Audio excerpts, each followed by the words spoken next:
Shalom, selamat pagi saudara-saudara yang dikasihi Tuhan Yesus Kristus. Selamat berjumpa dalam renungan pada pagi hari ini. Salam sejahtera buat saudara semua dimanapun saudara berada.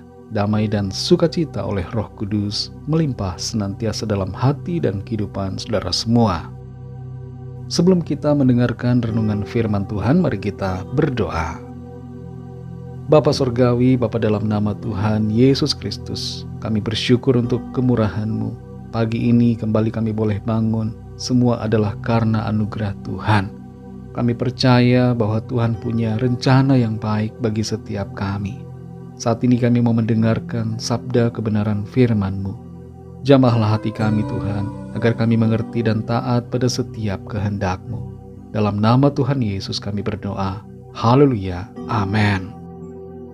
Saudara yang dikasihi Tuhan, ayat renungan kita pada saat ini terdapat dalam Kisah Para Rasul 15 ayat 39 sampai 41. Tertulis demikian. Hal itu menimbulkan perselisihan yang tajam, sehingga mereka berpisah, dan Barnabas membawa Markus juga sertanya berlayar ke Siprus. Tetapi Paulus memilih Silas, dan sesudah diserahkan oleh saudara-saudara itu kepada kasih karunia Tuhan, berangkatlah ia mengelilingi Syria dan Kilikia sambil meneguhkan jemaat-jemaat di situ.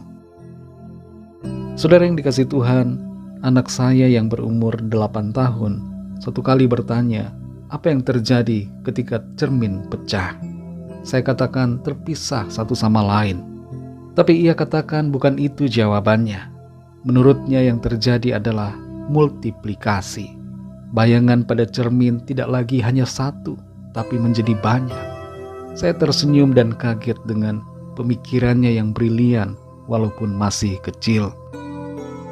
Kadangkala kita menanggapi situasi tertentu dari sisi yang negatif, padahal ada sisi positif yang terkandung dan menjadi dampak dari situasi tersebut. Salah satu contohnya adalah mengenai perpisahan Paulus dan Barnabas dalam pelayanan mereka. Seringkali kita melihatnya dari sisi yang negatif, padahal ada sisi positif dari peristiwa ini. Dalam Kisah Para Rasul 15 ayat 39 sampai 41 ini tertulis tentang perselisihan yang terjadi antara Barnabas dan Paulus yang berkaitan dengan soal membawa Markus ikut serta dalam pelayanan atau tidak. Paulus tidak setuju Markus dibawa karena Markus pernah meninggalkan mereka. Sementara itu Barnabas ingin membawa Markus dan memberikan kesempatan kedua untuk Markus dalam menunjukkan kesetiaannya untuk melayani Tuhan. Tapi karena tidak terjadi titik temu dalam pendapat mereka, akhirnya mereka memutuskan berpisah dan mengambil jalur tujuan masing-masing dalam pelayanan.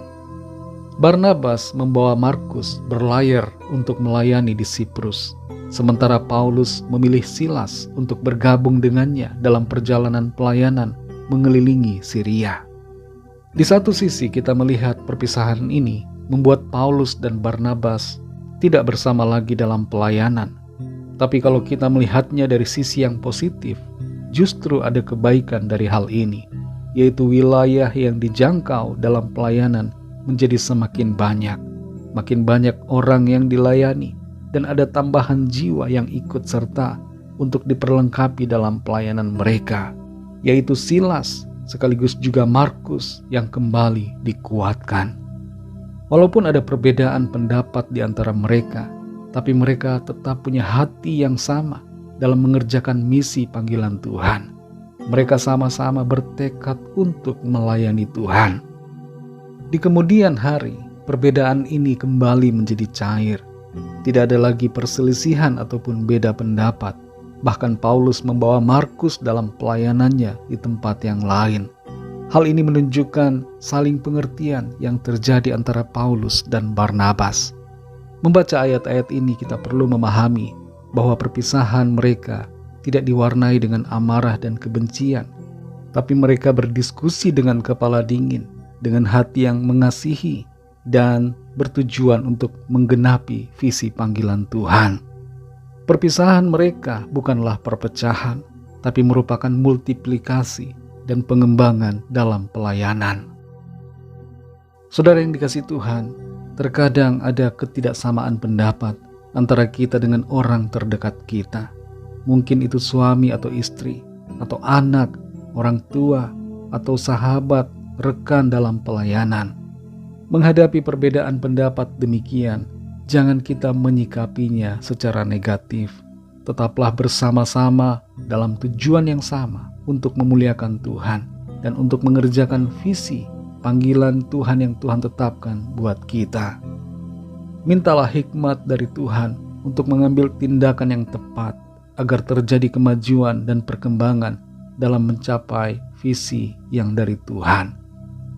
Setiap pendapat yang berbeda terkadang merupakan aset untuk menjadikan kita semakin maju, asalkan disikapi ataupun diakomodir dengan baik.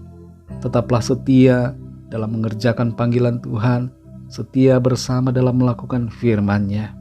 Jangan biarkan perbedaan pandangan atau pendapat membuat kita melenceng dari tujuan dan panggilan Tuhan. Kasih karunia Tuhan akan memampukan kita untuk semakin mengerti akan kehendak-Nya. Mari kita berdoa. Bapa Surgawi, Bapa dalam nama Tuhan Yesus Kristus, kami bersyukur untuk firman-Mu yang sudah kami dengar pada saat ini. Kami mengerti ada hal-hal yang terkadang kelihatannya di satu sisi tidak baik, tapi sebenarnya di sisi yang lain itu membawa kemajuan dan perkembangan. Ajar kami untuk mengerti dan memiliki hikmat yang benar seturut dengan apa yang menjadi kehendak Tuhan, sehingga ketika terjadi perbedaan pendapat, kami tidak saling menjatuhkan, tapi sama-sama maju mengembangkan pelayanan, mengembangkan talenta, mengembangkan keterampilan, karunia untuk mencapai visi panggilan Tuhan. Terima kasih untuk firman-Mu. Tolong kami Roh Kudus supaya kami lebih lagi mengerti akan firman-Mu ya Tuhan. Berkatilah kami di sepanjang hari ini dalam segala aktivitas kami, dalam tugas pelayanan dan dalam segala hal yang kami lakukan. Biarlah semuanya itu senantiasa menyenangkan hati Tuhan. Kami membawa kepadamu setiap pergumulan kami masing-masing. Biarlah Tuhan melawat dan menjamah setiap kami, memberikan kekuatan, kesembuhan, kelepasan, kemenangan, dan mujizat Tuhan dinyatakan dalam hidup kami. Terima kasih ya Bapa, hanya dalam nama-Mu yang kudus, nama Tuhan Yesus Kristus, kami sudah berdoa dan mengucap syukur. Haleluya. Mari sama-sama kita berdoa, doa Bapa kami. Bapa kami yang di sorga, dikuduskanlah nama-Mu, datanglah kerajaan-Mu, jadilah kehendak-Mu di bumi seperti di sorga.